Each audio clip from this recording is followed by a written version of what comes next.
पैसे देणारे.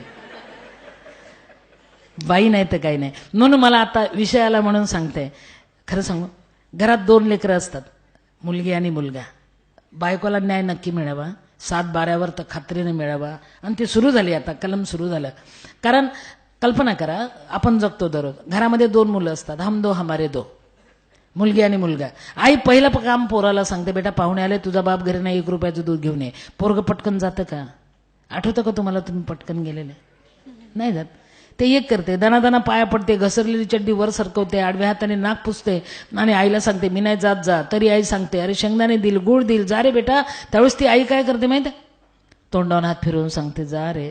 एवढे प्रलोभनं दिल्यानंतर ते कार्ट जाते. आणि जाताना कसं जाते माहिती, डाव्या हातात ग्लास घेते, उजव्या हातात रुपया घेते, 1च रुपया असतो. आणि त्या पाहुण्यांकडे डोळे काढून बघते आणि पाहुण्यांकडे बघत बघत ठाण ठाण ग्लास ठोकतच जाते कार्ट. ते पाहुण्यांना सांगते दूध आणतो लेको, दम धरा, पाहुणे आलात ना. हे पोरग, फरक बघा, हे पोरग.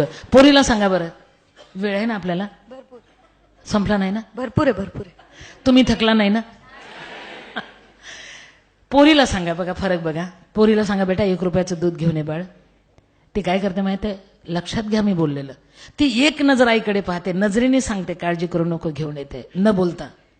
ती डाव्या हातात कच्च रुपया पकडते, तिला माहित असते हरवला तर 2रा रुपया आईकडे नाही, बाप घरी नाही. देवानी कशी उपजत बुद्धी दिली तिला बघा. म्हणून बाई नाही तर काही नाही.